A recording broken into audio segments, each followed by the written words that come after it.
Hello guys, আমরা যাচ্ছি আলিপুর জুতে। রাস্তায় যেতে যেতে দেখছিলাম দু সাইডের ভিউজটা কতটা সুন্দর। তারপর এই সাইডে সায়েন্স সিটি দেখছিলাম রাস্তার উপর দিয়ে, রোডের উপর দিয়ে। চিন্তা ভাবনা করছিলাম যে সায়েন্স সিটি যাওয়া যায় কিনা আলিপুর জু থেকে। বন্ধুরা, আমরা অবশেষে চলে এলাম আলিপুর জুতে। প্রথমেই 150 বছর উপলক্ষে যে নতুন পাখিগুলো আনা হয়েছিল, সেই পাখিগুলোই দেখছিলাম আমরা প্রথমে ঘুরে ঘুরে। পাখিগুলো প্রচুর আওয়াজ করছিল।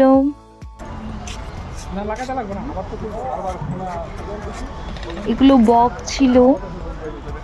তারপর এদিক ওদিক আমরা ঘুরে ঘুরে দেখছিলাম।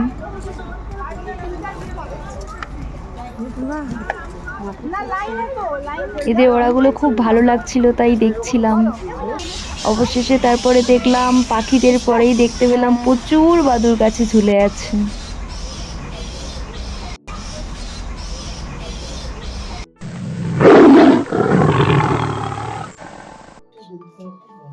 অবশেষে দেখা হলো আমাদের বাঘ মামার সাথে। তারপরে দেখলাম আমাদের বাঘ মামা গাছের পাতা চিবোচ্ছে। দেখে সবাই মিলে খুব হাসাহাসি করছিলাম। এত জোরেই খিদে পেয়েছে।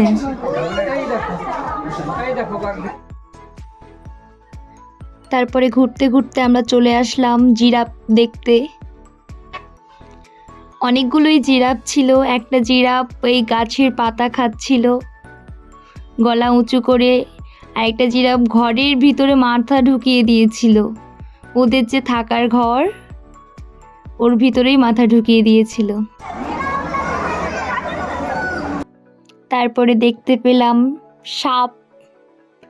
সাপগুলোকে আমরা কাঁচের ভেতর থেকে দেখছিলাম। দেখে মনে হচ্ছিল ওরা আছে খোলা জায়গায়, আমরা বন্দি অবস্থায় ওদেরকে দেখছি। আমরা বন্দি আর ওরা আছে খোলা জায়গায়। গুড়ির ভিতরেও একটা বড় সাপ ছিল। এটা পাইথন সাপ। কতটা মোটা আর কতটা বড় ছিল। আমি তাকে ডাকছিলাম, আমি হাত তুলছিলাম, সেটাকে মাথা উঁচু করতে বলছিলাম আর মাথা উঁচু করছিল অমন ভাবে। তারপরে একটা সাপ দেখলাম জলের ভিতরে শুয়ে আছে। গুড়ির ভিতরে দুটো সাপ ছিল।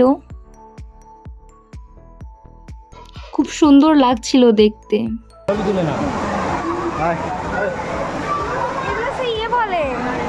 সময়ের অভাবে আমরা সব ভিডিও ক্লিপ নিতে পারিনি। এখান থেকে আমাদের ইচ্ছে ছিল, ঠিক করলাম যে আমরা যাব সায়েন্স সিটি, তাই সব ভিডিও ক্লিপ নিতে পারিনি। আপনারা সবাই আসবেন, খুব ভালো লাগলো চিড়িয়াখানায় এসে আমাদের। আপনারাও আসবেন, ঘুরে যাবেন, খুব ভালো লাগবে সবার। এটাই আমার প্রথম ব্লগ। ভালো লাগলে লাইক, কমেন্ট, শেয়ার করবেন আর আমাকে বেশি বেশি করে সাবস্ক্রাইব করবেন।